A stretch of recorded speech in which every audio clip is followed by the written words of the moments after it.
Recent data and mapping analysis has found that 60,000 homes will be vulnerable to coastal flooding by 2050. Areas of Dublin, Louth, Clare are expected to be the most affected, and I'm glad to see further funding in the Minister's statement today for that issue. A further study has found that Ireland will be among a number of countries that will bear the brunt of increased flooding, and the frequency of extreme flooding is likely to increase from a 1 in 100-year event to possibly 1 in 50-year event.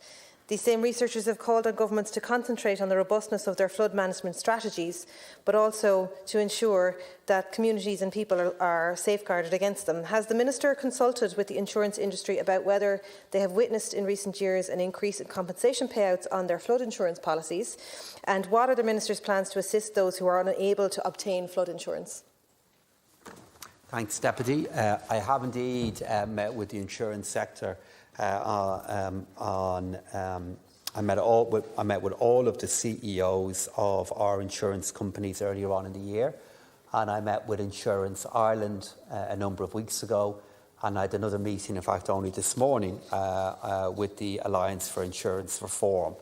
In those particular meetings, all of the focus were taken up in relation to the cost of insurance and in relation to some other policy areas. My understanding, though, is that there has been a definite increase in the costs in relation to paying out for flooding issues across our country, as the frequency and severity of those floods have also increased over time.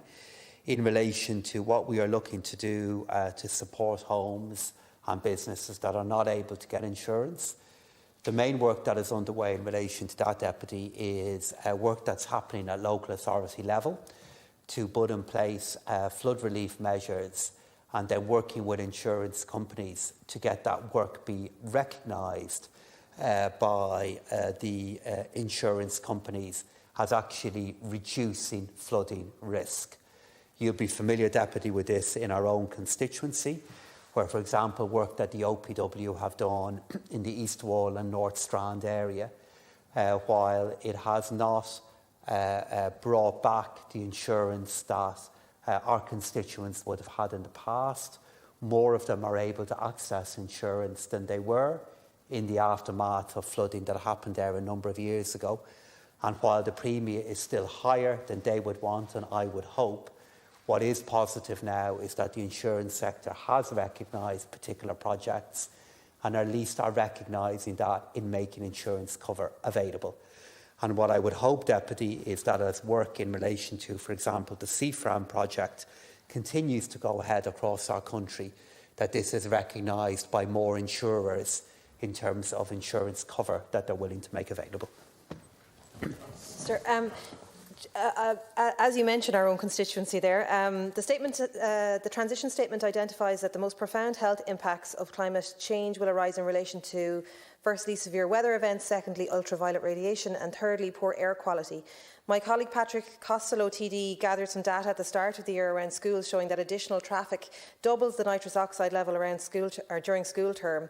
The EPA says Dublin City Centre air quality in 2019 was likely to breach EU and World Health Organization guidelines, and that this is due largely to our reliance on fossil-fuelled motor vehicles for transport.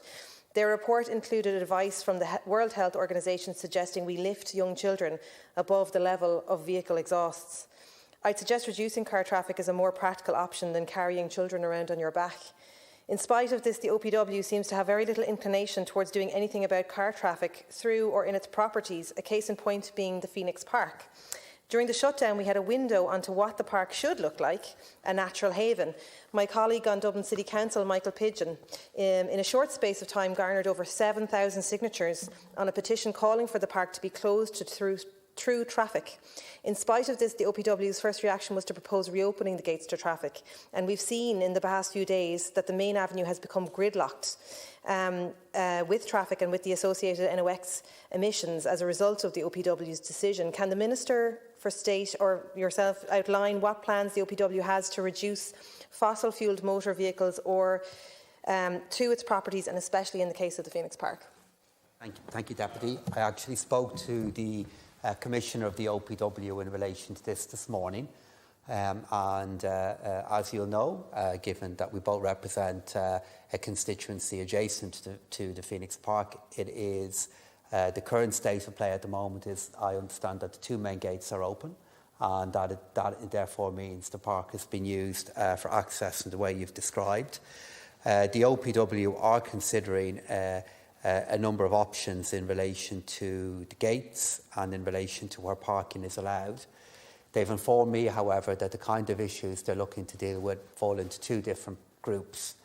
The first group is the fact that we have a hospital, we have the Garda head office, we have and a number of other state facilities located inside the Phoenix Park, and they have to take account of that in any other decisions that they're making.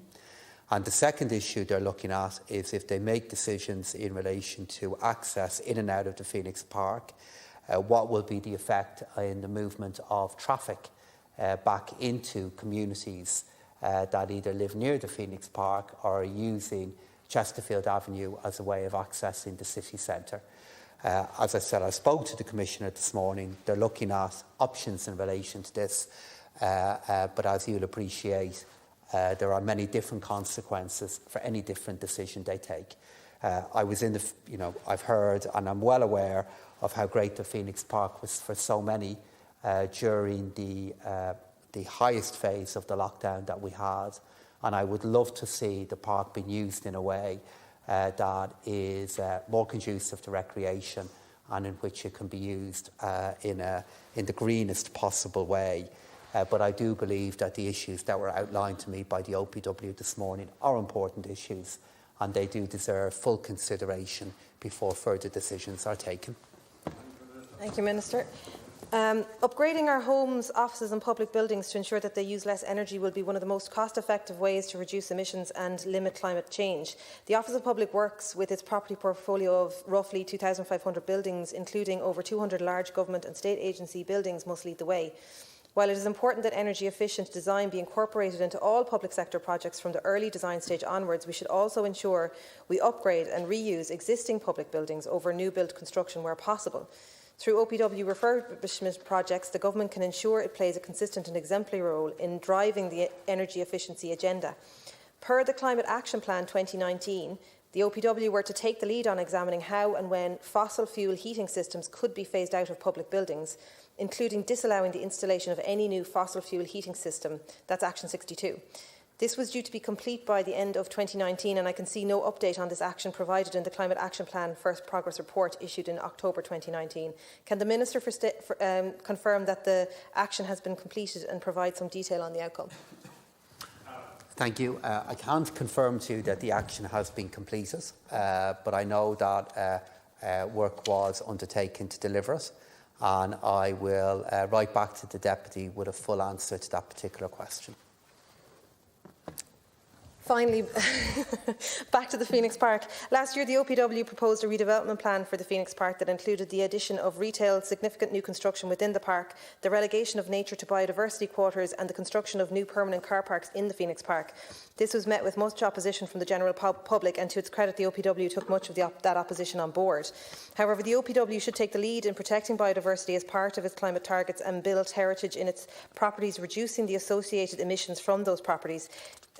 And it should not require a public campaign. Are there processes in place to have material proposals from the OPW reviewed by independent consultants on things like habitat loss, biodiversity, native wildlife, historic landscapes and indeed flooding? Thank you. I'm not aware that the Office of Public Works are looking to take any further action in relation to the Phoenix Park in the way the Deputy has just described.